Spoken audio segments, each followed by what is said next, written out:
ça à ma question concernant le second tour. Monsieur Maillard-Rossignol, c'est une question que tout le monde se pose en fait. Mais... On vous sait très proche en fait avec les Verts. On sait que vous discutez en fait avec Monsieur Bérégovoy depuis le début. Pendant la campagne, on l'a vu, vous vous écoutez, vous vous regardez. Vous allez partir unis au second tour. Encore une fois, bien sûr qu'on se parle. On a travaillé ensemble depuis des années. Comme on l'a dit tous les deux, on n'a pas d'adversaire à gauche. On peut être concurrent sans être adversaire. Moi, j'ai géré une région, il y avait plusieurs familles politiques dans la même majorité. Il y avait plusieurs listes au premier tour et puis il y avait un rassemblement au deuxième.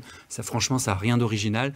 Mais encore une fois, mettons les choses en perspective. Il faut aussi beaucoup d'humilité, hein. Il y a beaucoup de gens qui ne sont pas allés voter. Moi, je remercie toutes les Rouennaises et tous les Rouennais qui sont allés voter, d'abord. Je voudrais aussi saluer les services de la ville, les assesseurs, les bénévoles, les assesseurs, les présidents des bureaux. Il y a 60 bureaux à Rouen, hein, qui ont tenu toute la journée, les bureaux, etc., dans des conditions quand même très particulières. Donc, un peu d'humilité ne fait pas de mal, je pense. Et puis, bien sûr, qu'on se parle et qu'on travaille ensemble. Mais encore une fois, dans la circonstance si difficile que tous les Français, et particulièrement les Rouennaises et les Rouennais, vont subir demain, et subissent déjà aujourd'hui, rassemblons-nous et gardons à l'esprit l'intérêt général.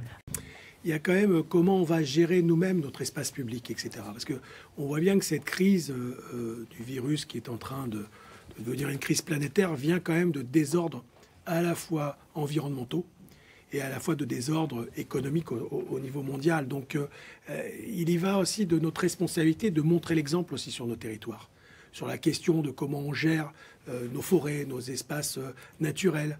On voit bien que la déforestation en Chine notamment, mais sur l'ensemble de la planète, contribue aussi à développer un certain nombre de maladies, de virus, etc.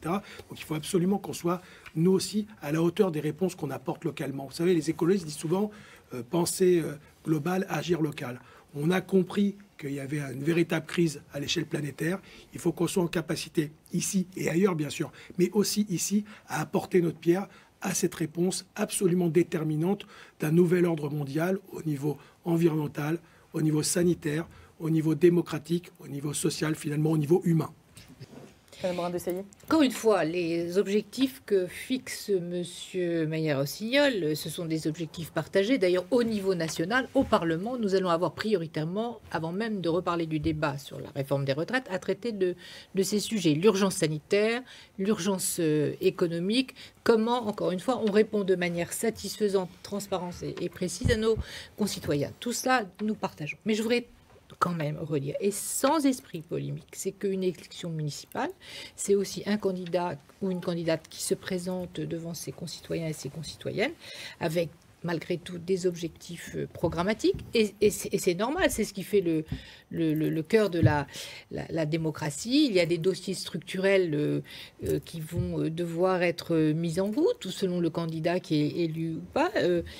Si l'un ou l'autre est élu, il faut bien qu'il sache qu'il est en place pour 6 ans. Donc pour 6 ans, Dieu merci, j'espère que nous pourrons franchir le cap de cette pandémie, on l'espère tous, mais il y aura un programme à appliquer, il y aura des décisions qui sont en fait au cœur des projets de chacun des candidats à appliquer. Donc il faut aussi que les concitoyens et les concitoyennes sachent bien, en connaissance de cause, sur quelle base programmatique ils vont aussi se prononcer lors du second tour. Je crois que ce n'est pas être polémique, Monsieur Maillard-Rossignol, de dire que par exemple vous avez renoncé au projet structurant du contournement Est après l'avoir défendu en tant qu'ex-président de la région Normandie.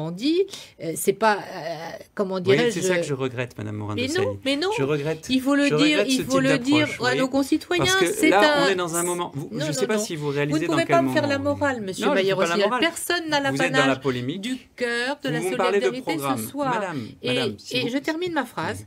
Personne n'a l'apanage de cela. On est tous dans le même objectif de rassembler et d'être solidaire face à ce qui se produit et qui est tout à fait exceptionnel à l'heure actuelle. Maintenant, il faut aussi dire sur quelle base programmatique vous allez être élu, si vous êtes élu dimanche prochain, sur quelle base d'association, avec quelle autre formation politique, quel autre candidat vous êtes associé. Ça fait partie de la transparence de la vie publique. Et ce n'est pas polémique que de le rappeler à nos concitoyens, tout simplement. Ça, je suis d'accord. Réponse très rapide. Oui, après, on va partir je partage complètement, mais en l'occurrence, mon programme, il est bien connu. On l'a distribué à tous les Rouennais.